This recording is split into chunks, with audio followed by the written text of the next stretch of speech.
لیکن خیر سے یہ بلڈ پریشر تمہارا لو کیسے ہو گیا؟ سچی بات بتاؤں، میں نے اسبات میں سر ہلایا۔ دراصل وہ خانہ خراب شکیلا بائی رات کو بہت یاد آتی رہی ہے۔ اس دغا باز کے بارے میں سوچ سوچ کر بلڈ پریشر نیچے چلا گیا۔ وہ دوسری باتوں کی طرح تمہاری یہ بات بھی الٹی ہے رونق بھائی۔ اس خبیث کے بارے میں سوچ کر تو تمہارا بلڈ پریشر اور بھی اوپر جانا چاہیے۔ وہ مخبر تھی، تمہیں نقصان پہنچاتی رہی اور تمہارے ساتھ ساتھ پورے راجوال کو بھی۔ یہ تو شکر ہے کہ جلد ہی اس کا پول کھل گیا۔ اس کے بارے میں سوچ کر تو تمہارے بلڈ پریشر میں آگ لگ جانی چاہیے۔ رونق علی نے ایک گہری سانس لی، ساتھ ہی اس کی توند بھی پھول کر پچکی۔ وہ ہلکے پھلکے انداز میں بولا، یار ان پڑھ بندوں کا بلڈ پریشر ایسے ہی ہوتا ہے، جب اوپر جانا ہوتا ہے نیچے چلا جاتا ہے، نیچے ہونا ہوتا ہے تو اوپر چلا جاتا ہے۔ ہم بھی 4 جماعتیں پڑھ لیتے تو پریشر کو اوپر نیچے ہونے کا طریقہ آ جاتا۔ میں پھر کہہ رہا ہوں رونق بھائی، اس ان پڑھ بلڈ پریشر کی طرف سے ہوشیار ہو جاؤ، اوپر نیچے کے چکر میں کہیں تمہیں ہی اوپر نہ پہنچا دے۔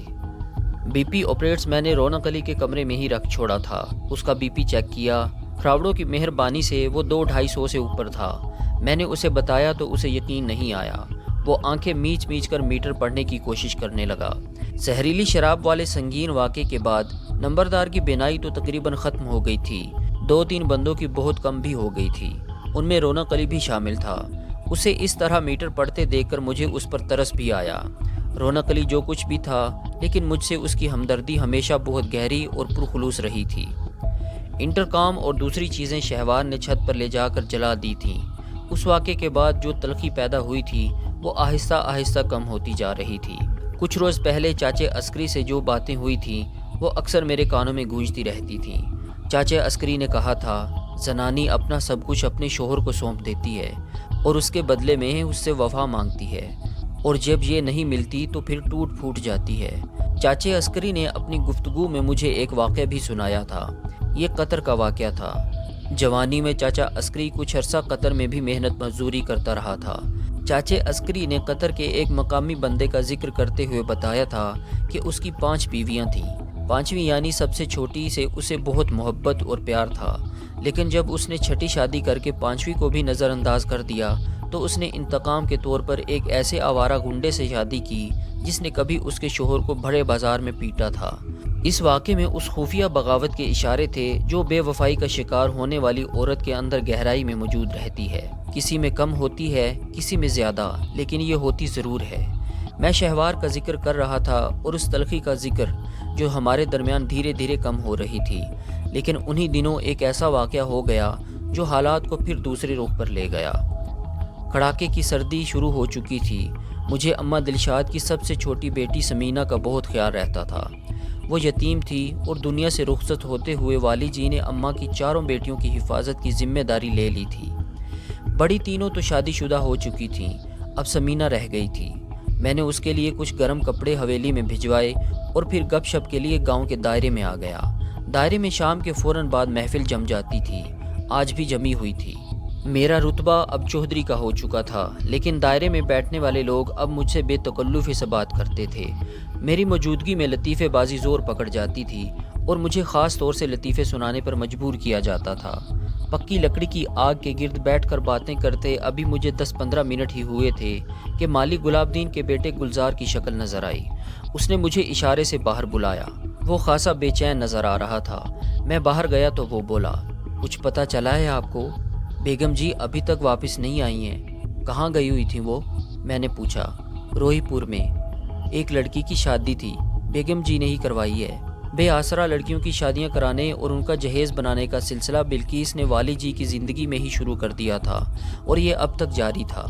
وہ کسی بھی طرح کے صلے کی خواہش کے بغیر یہ کام کرتی تھی۔ شاید بلقیس کو اس کام کی طرف لانے میں اس کی اپنی ناتمام آرزوؤں کا بھی عمل دخل تھا۔ میں نے گلزار سے پوچھا، وہ بتا کر نہیں گئی تھی کہ کب واپس آنا ہے؟ انہوں نے کہا تھا کہ زیادہ سے زیادہ دیگر کی اذان تک آ جائیں گی۔ اب تو شام بھی کافی دیر کی ہو گئی ہے۔ کوئی ڈھونڈنے گیا ہے اسے؟ نصراللہ صاحب گئے ہیں جی، 5-6 بندوں کو لے کر۔ اللہ خیر کرے، ابھی تک وہ بھی واپس نہیں آئے۔ بیگم جی کے ساتھ کون ہے؟ ملازمہ تاجو ہے جی، صوفی اسلم گاڑی چلا رہا ہے۔ 4 بندے حفاظت کے لیے ساتھ ہیں، ان میں شبیر صاحب بھی ہیں۔ میں گلزار کے ساتھ حویلی کی طرف گیا۔ چودھری عزیز باہر ہی نظر آ گیا، وہ بھی پریشان دکھائی دے رہا تھا۔ کچھ پتہ چلا؟ میں نے پوچھا۔ نہیں ابھی تک تو نہیں یار، میں نے 7-8 اور بندوں کو گھوڑے دے کر بھیجا ہے۔ رات بے حد تاریک اور سرد تھی، یخ بستہ ہوا ہڈیوں میں گھس رہی تھی۔ 15-20 منٹ مزید گزر گئے۔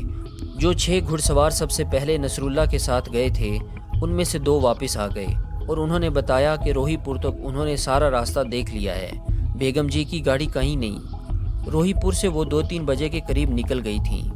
یہ اطلاع زیادہ پریشان کر دینے والی تھی۔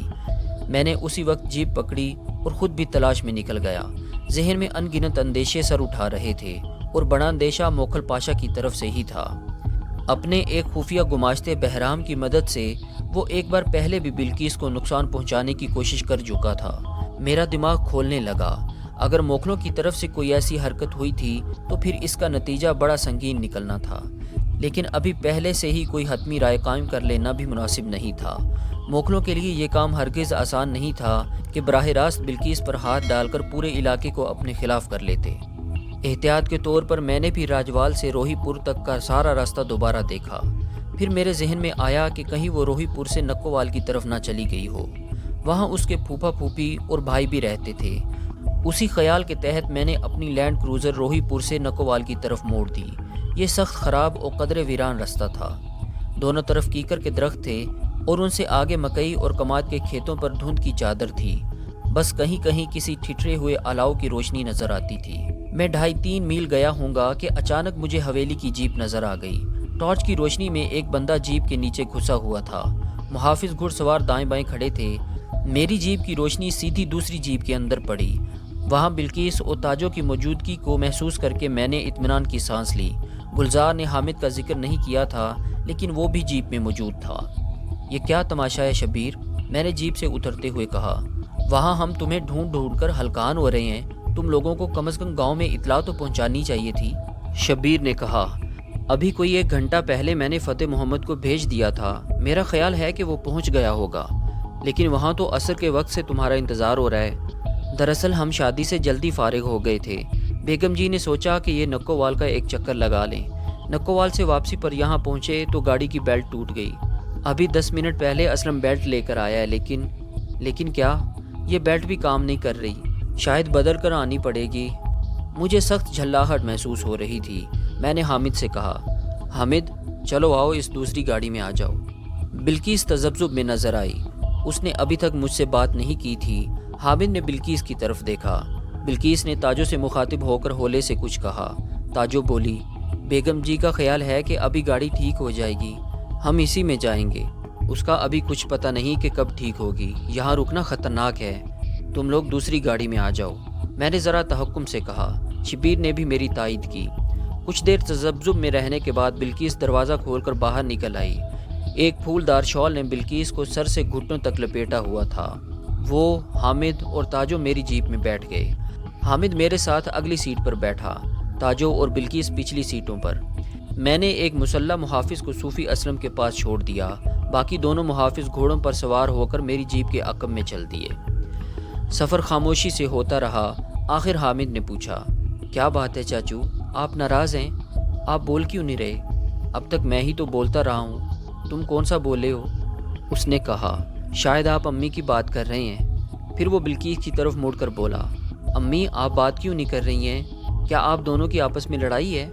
نہیں، بلقیس نے مختصر جواب دیا۔ تو پھر چپ کیوں ہیں؟ یہاں چاچی شہوار تو نہیں ہے جو آپ دونوں کے بولنے پر رولا ڈالنا شروع کر دے گی؟ حامد نے کہا، کتنی بار کہا ہے ایسی باتیں نہیں کرتے؟ بلقیس نے اسے ڈانٹا۔ میں نے عقب نما آئینے میں دیکھا، اس کا چہرہ غصے سے سرخ تھا۔ پھر وہ خود کو پرسکون کرتے ہوئے بولی، بس غلطی ہو گئی، میں نے سمجھا تھا ہم شام گہری ہونے سے پہلے واپس پہنچ جائیں گے، خواہ مخواہ سب کو پریشانی ہوئی۔ اس نے جملہ تو ادا کیا تھا لیکن اس طرح جیسے کسی کو مخاطب نہ کیا ہو۔ حالات ٹھیک نہیں ہیں، سفر کرتے ہوئے بہت احتیاط کی ضرورت ہے، میں نے کہا۔ تھوڑی تھوڑی بات چیت شروع ہوئی تو پھر باتیں ہونے لگیں، تاہم بلقیس کے لہجے میں بدستور بیگانگی اور گہری سنجیدگی رہی۔ اس کی باتوں سے معلوم ہوا کہ شادی میں شرکت کے فوراً بعد 2:30 بجے کے قریب وہ روانہ ہو گئی تھی۔ راستے میں اس نے تھوڑی دیر کے لیے نکووال جانے کا سوچا۔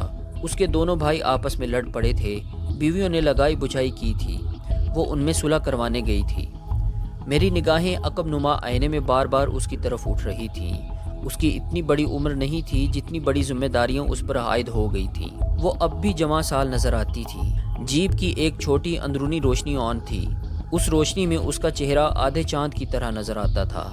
آدھا چہرہ چمکیلے کنارے والی اوڑھنی کے پیچھے اوجھل تھا۔ جیپ ذرا ہچکولے کھاتی تو ناک کا کوکا لشکارا مارتا تھا۔ دوستو، آج تک کے لیے اتنا ہی۔ ملتے ہیں اگلی قسط میں، تب تک کے لیے اپنا خیال رکھیے۔ اللہ حافظ۔